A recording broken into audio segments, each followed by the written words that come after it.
সুপ্রিয় দর্শক আসসালামু আলাইকুম, welcome back to my channel. তো ভিউয়ার্স, আজকে আবার একটা নতুন রেসিপি নিয়ে আসলাম। তো চকোফান বিস্কিট দিয়ে দারুণ চকলেট বিস্কিট রেসিপি। তো এই কেকটা খেতে কিন্তু অনেক মজার হয়। তো তোমরা কিন্তু বাসা অবশ্যই ট্রাই করবে। আমি আগের ভিডিওতে একটা বানিয়ে দেখিয়েছিলাম, তোমরা ভালো কমেন্ট করেছিলে। তা আজকে আবার একটা ভিডিও নিয়ে আসলাম। মাত্র 10 টাকায় দুটো প্যাকেট দিয়েই ঘরেই তৈরি করে নিতে পারো চকলেট কেক রেসিপি। তাহলে চলো রেসিপিটির সাথেই থাকি। তো এখানে কেক তৈরি করার জন্য প্রথমে বিস্কিটের দরকার হবে।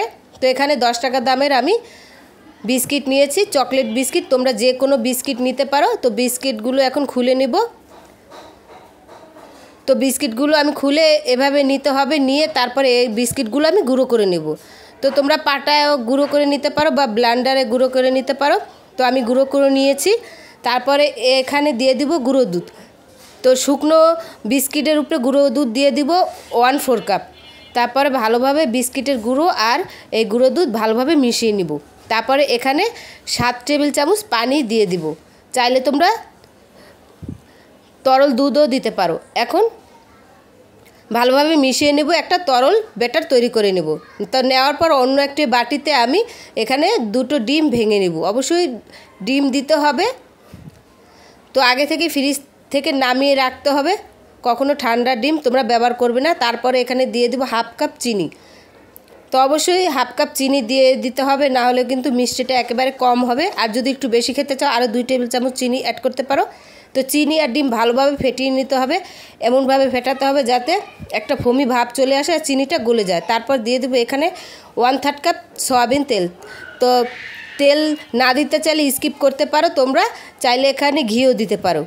তো ঘি দিলে তেল দেওয়া লাগবে না, আর যদি ঘি না দাও অবশ্যই তেল দিবা।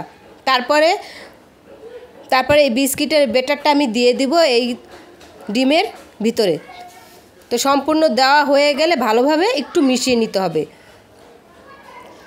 তো এই প্রসেসে তোমরা যদি কেক বানাও অবশ্যই তোমাদেরটাও একবার পারফেক্ট হবে। খুব ভালোভাবে তোমরা একটু বানানোর চেষ্টা করবে। তারপরে ডিম আর সব কিছু দিয়ে ভালোভাবে তো বিস্কুটের ব্যাটার মেশানোর পর তারপর দিয়ে দেবো এখানে 1/2 কাপ ময়দা। অবশ্যই ময়দা দিতে হবে, আটা দিলে হবে না। তারপর দিয়ে দেবো 1 টেবিল চামচ বেকিং পাউডার। তো সম্পূর্ণ উপকরণ ভালোভাবে মিশিয়ে নিতে হবে চামচের সাহায্যে। এই দেখো ব্যাটারটা কীরকম পাতলা হয়েছে, বেশি ঘন করা যাবে না। এরকম একটা ব্যাটার তৈরি হয়ে গেলে এক সাইডে রেখে দেবো। তারপর অন্য বাটিতে নিয়ে নেব। এখানে কেক বেক করব আমি। তারপরে একটা কাগজ বসিয়ে দেব, এভাবে গোল করে কেটে নিয়েছি। তারপর উপরে 1 টেবিল চামচ তেল দিয়ে ভালোভাবে মেখে নিব। তো মেখে নেওয়ার পর সাইডে আর একটু কাগজ দিয়ে দিব যাতে কেকটা লেগে না যায়। তো কাজটা কিভাবে করি তোমরা অবশ্যই খেয়াল করো। তারপরে কেকের ব্যাটারটা আমি বাটিতে ঢেলে দেব। তো সম্পূর্ণ ঢেলে দেওয়ার পর কিন্তু এই ব্যাটারটা ভালোভাবে একটা চামচ দিয়ে একটু নেড়েচেড়ে দিতে হবে, যাতে উপরে যদি চিনিটা থাকে তাহলে নিচে জানি চলে যায়, নাহলে কিন্তু কেকটা হওয়ার পর উপরে ভেজা ভাবটা চলে আসবে। তারপর একটু ড্যাব ড্যাব করে নিয়েছি। তারপরে এখানে আমি কেকটা বসিয়ে দেবো। একটা বড় হাঁড়ি নিয়েছি, তো বড় হাঁড়ি নিতে হবে। তারপর একটা স্ট্যান্ড নিয়েছি। স্ট্যান্ডটা নেওয়ার পর কিন্তু তারপর কেকের বাটিটা আমি এখানে বসিয়ে দেবো। তো এভাবে বসিয়ে দিতে হবে। তারপর ঢাকনা দিয়ে ঢেকে তারপরে যদি একটু ছিদ্র থাকে ওটাকে মুখটা একটু একটা কাঠি দিয়ে তোমরা লক করে দেবে। তারপরে 1 ঘন্টা 10 মিনিট পর কিন্তু আমি ফিরে আসবো, আর জালটা লো থাকতে হবে। দেখো 1 ঘন্টা 10 মিনিট পর ফিরে আসলাম। এখন একটা কাঠি দিয়ে দেখবো কেকটা হয়েছে কিনা। তো দেখো কেকটা কিন্তু সম্পূর্ণ হয়ে গেছে। তো কেকটা কিন্তু আমি নামিয়ে নেব, তারপর ঠান্ডা করে তোমাদেরকে দেখাচ্ছি কত সফট আর নরম হয়েছে কেকটা। দেখো, তা দেখলে তো বন্ধুরা, দেখো কত সফট আর নরম হয়েছে কেকটা। অবশ্যই তোমরা বাসায় বানিয়েবে। আর কেটে তোমাদেরকে দেখাচ্ছি কেকটা কীরকম, ভিতরটা কত স্পঞ্জি হয়েছে। তো চাইলে কিন্তু এরকম একটা কেকের রেসিপি আমার চ্যানেলে আছে, অবশ্যই তোমরা দেখে নিবা।